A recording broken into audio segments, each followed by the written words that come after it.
I'm Nora Blake. And tonight I stop being a living bank. I show up to the Kent family's engagement dinner in a black dress I paid for with overtime. Not illusions and resolve. Crystal lights hum while waiters glide past with champagne. I won't touch. I sit steady, already knowing what I'll say. Tyler Blake leans back, smiling for the room, eyes watching, and tosses his line like a match. You'll never be half the woman Eleanor Kent is. The table chuckles, then quiets when I don't flinch. I fold my napkin and look him in the eye. Then she can cover your debts. Tyler, because I'm done sending you money after tonight. I won't bankroll your image, trades, or emergencies. My accounts are closed to you. I set my phone down, banking app glowing like a witness. Marissa Kent's smile disappears so fast, it leaves a shadow. What debt? What money? We haven't received a cent from you. Her voice is thin. The kind that knows it stands on glass. Chairs scrape. Silverware freezes midair. Eleanor studies me like a surgeon reading a scan, hunting for weak spots. I meet her stare and keep my voice calm. I'm not here to beg. I'm here to end it. And I'm willing to do it in front of your whole family. I don't raise my voice. I simply reach into my purse and lay out the stack of printed bank statements beside the untouched wine glasses. Each sheet carries my name, the transaction dates, and the regular monthly transfers, $350 each time for 3 years straight. The ink alone tells the story better than I ever could. Tyler's jaw tightens, but he still tries to grin for the audience. Pretending it's a misunderstanding, I tap one page with my finger and say clearly that the total reaches $150,000, all wired directly to his accounts. I add that the payments match the same weeks he claimed to be reinvesting profits. For a man who lives by numbers, he suddenly looks like he can't count. Eleanor Kent leans forward with the smoothness of a woman used to containing fires. She suggests we speak privately, that such matters don't belong at a celebration. Her voice carries that careful upper-class polish, the kind meant to sound gracious while pushing you back into silence. I keep my eyes on her and reply that I've been silent long enough. I turn to Tyler and make it plain. These transfers were emergency loans to cover debts he never explained. Debts that nearly cost me my home. I mortgaged every piece of security I had left to save him from people who don't issue second chances. From this moment, those payments stop. No more lifelines. No more hidden rescues. Maris saw glances between us. Caught in disbelief as the room exhales a collective gasp, Eleanor's smile tightens. But I see calculation flicker behind her calm. Tyler mutters something about family misunderstandings. But the lie sounds hollow against the evidence lying in front of him. My goal is no longer to protect him, it's to stop being his cover story. Eleanor invites me into a smaller salon off the main dining room. All glass and quiet money. She closes the door behind us like she's sealing off a crime scene. Her tone is velvet, but her eyes measure damage. She says misunderstandings happen. And sometimes a little discretion is worth a generous gesture to make them go away. I understand exactly what she's offering, a payoff wrapped in politeness. She slides a checkbook toward me, suggesting that perhaps we could settle the confusion without involving outsiders. I push it back across the marble table. I tell her I don't need hush money. I need honesty. What I want is for Tyler to take responsibility and pay back at least $50,000 within 30 days. For a long moment, Eleanor studies me the way brokers study risk. Her smile doesn't reach her eyes when she says families should protect their own, that public exposure helps no one. I answer that silence has already cost me enough. My mortgage nearly doubled because I believed my son's emergencies were temporary. Protecting him turned into financing his lies. When we step back into the hall, I notice Marissa standing near the staircase. pale and distracted. Her phone lights up with a message she tries to hide. I catch a glimpse before she locks the screen, a blurred photo of her with another man in a hotel room. The caption reads, "A friend thought you should know." I don't react, but I store the detail. In families like this, secrets come in clusters. Tyler approaches, his charm cracking. He calls me dramatic. Says, I enjoy playing the victim. I tell him there's a difference between being a victim and being used like a bank teller. Before he can reply, a man in a dark suit appears beside us, flashing credentials from the Securities and Exchange Commission. His name is Agent Porter, and he hands Tyler a formal notice to appear for questioning about irregular trades. Eleanor's composure finally slips. The evening that began as a celebration has turned into the first crack in their perfect glass world. At home that night, I pull out the metal lockbox I keep under my bed.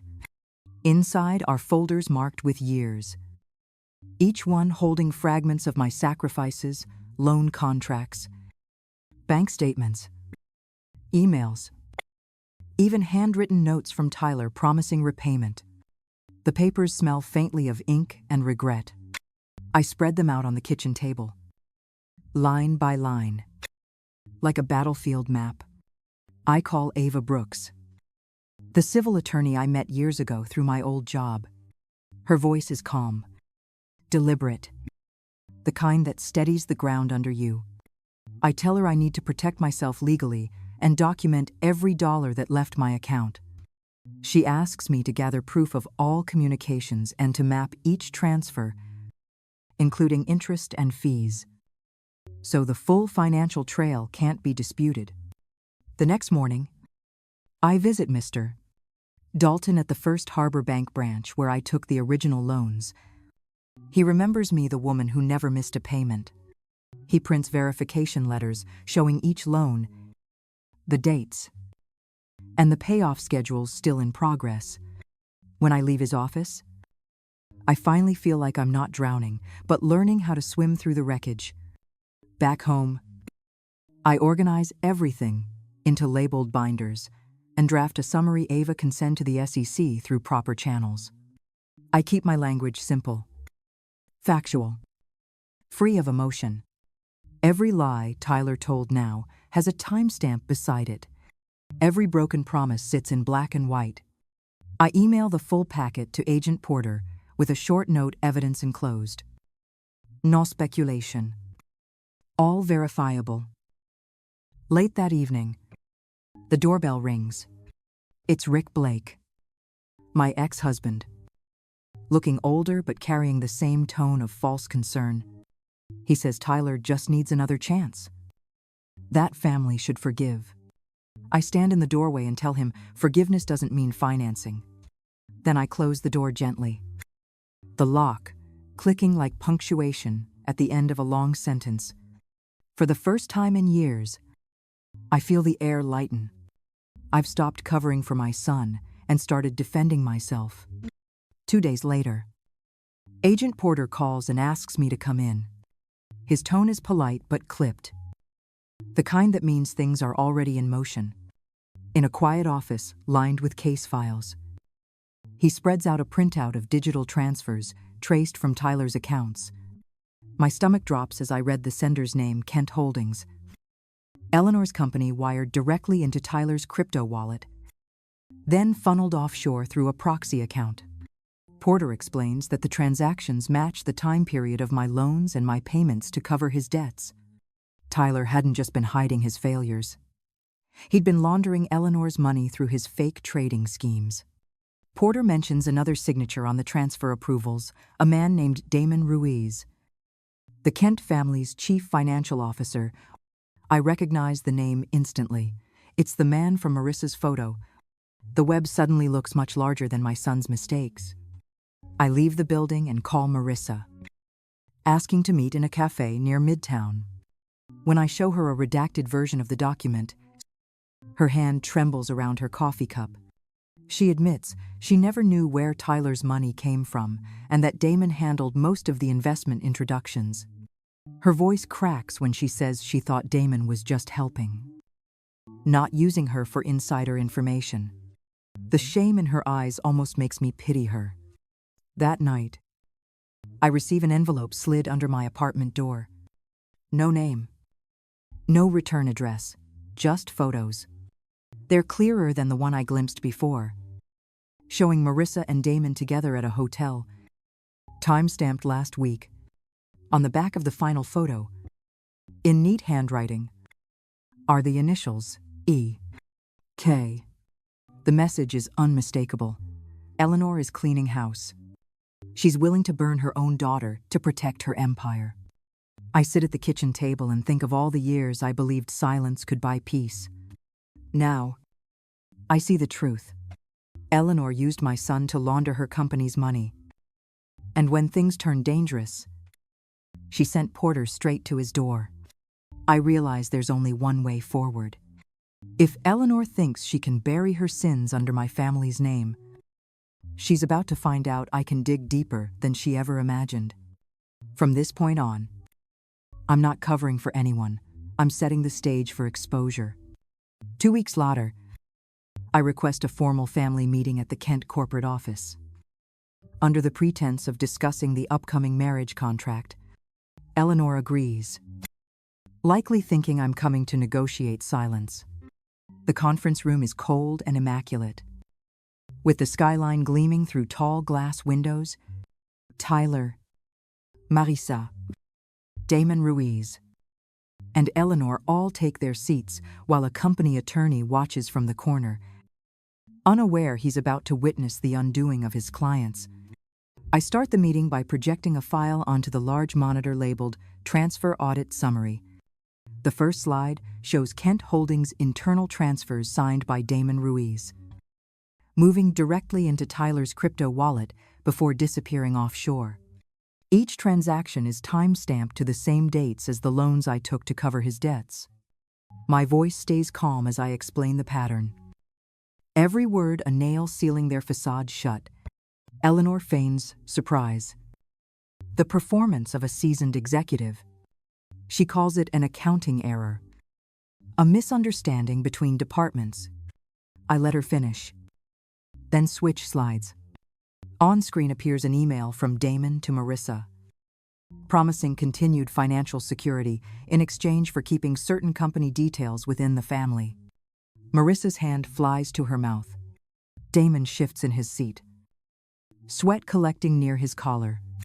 The mask of civility is finally cracking. I present two options. The first is cooperation. Kent Holdings signs a written agreement acknowledging my financial losses, reimbursing the full $150,000 within 14 days, and affirming me as a defrauded creditor. The second option is exposure: every document, every photo, every email released to both the SEC and major business media. For a moment, the room is silent, except for the hum of the air conditioner. Eleanor's nails tap against the glass table. Weighing reputation against ruin, Tyler looks at me, pale and shaking, searching for mercy that isn't there.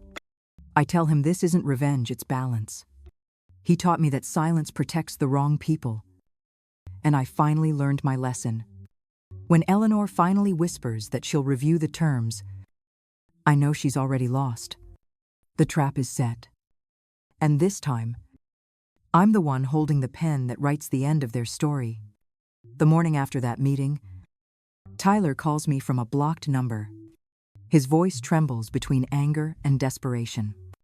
He says I've embarrassed him in front of people who could have saved him, that I've ruined every chance he had left. I tell him quietly that I didn't ruin him. He built his life on borrowed money and borrowed faces, and both have finally come due. That same afternoon, Rick shows up again, acting like the voice of reason. He says I should reconsider, that a mother doesn't turn her back when her child is sinking.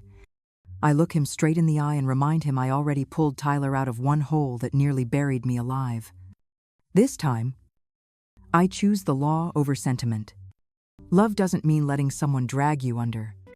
Meanwhile, Damon Ruiz tries to delete files from his company server.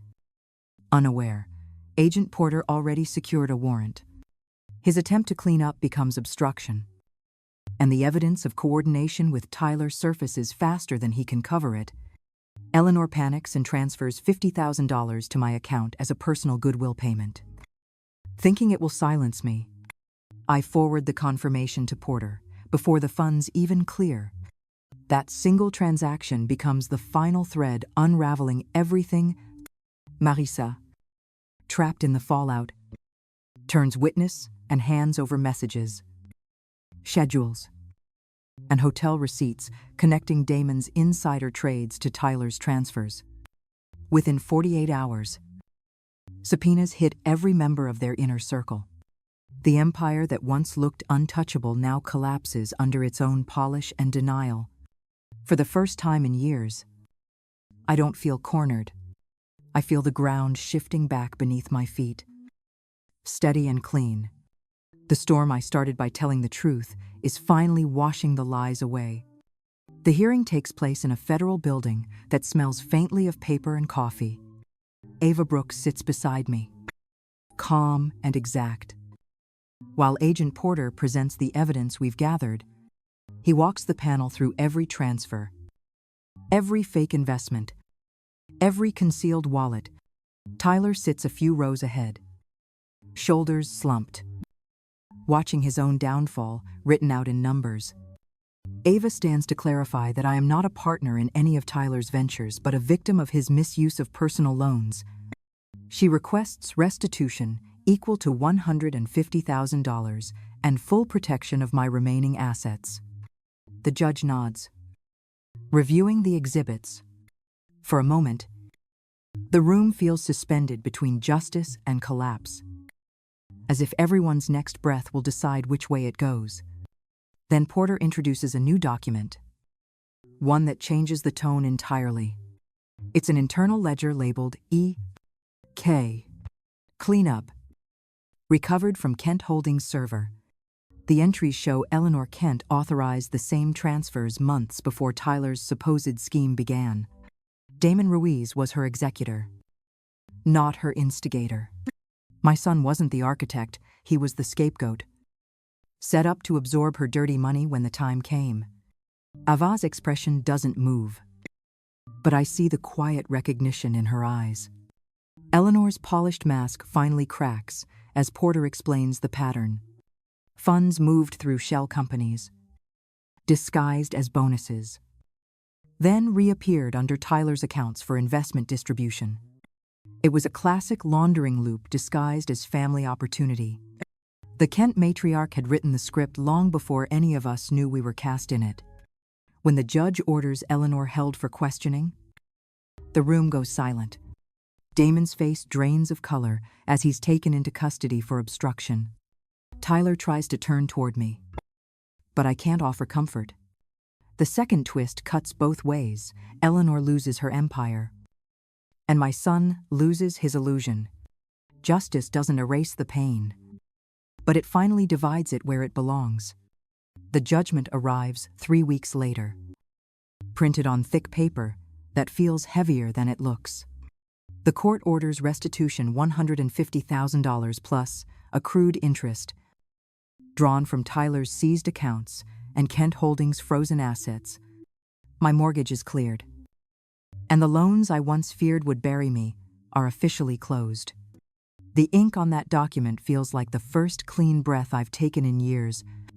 Rick doesn't reach out again. Not after the restraining order Ava files on my behalf. The silence he leaves behind is almost peaceful. Marissa cooperates fully with investigators and receives a reduced civil penalty, along with mandatory community service. She sends a letter apologizing, admitting that power and fear made her blind to the truth. I believe her, but I don't reply. I decide to use part of the restitution to start a small foundation called the Beacon Fund, named for the one thing I never stopped searching for: light. It provides free financial guidance for working women trying to escape debt and coercion. I hold classes in the back room of the local library, and the same place I used to balance my checkbook decades ago. There's a kind of poetic justice in teaching others how to guard what I once gave away too easily. Each month, I still see the automatic deduction of the old loan payments from my account. But now they're redirected into the fund. Every dollar reminds me that pain can be repurposed. I didn't just close a debt, I reclaimed its meaning. Tyler is sentenced to 7 years in federal prison. He looks smaller than I remember when the verdict is read, as if the arrogance finally burned out of him. Damon Ruiz receives 10 for laundering and obstruction, while Eleanor Kent faces a suspended sentence and a lifetime business ban. Every name that once held power now sits on a docket as a warning. Marissa completes her community service and leaves the city quietly. She writes one final note, thanking me for forcing the truth into daylight. I wish her well, but don't respond. We all have our own sentences to serve. And mine is to live honestly. Rick fades back into whatever shadows he came from. And for once, I let him go without anger. 1 year later, I stand at the front of a financial literacy class filled with women rebuilding their lives. I tell them, love isn't sacrifice without limits, it's accountability with heart. When my phone buzzes with a collect call from the prison, I silence it. I'll write when he's ready to tell the truth. As I erase the board, I catch my reflection in the window. I'm not the woman who kept saving everyone. I'm the one who finally saved herself.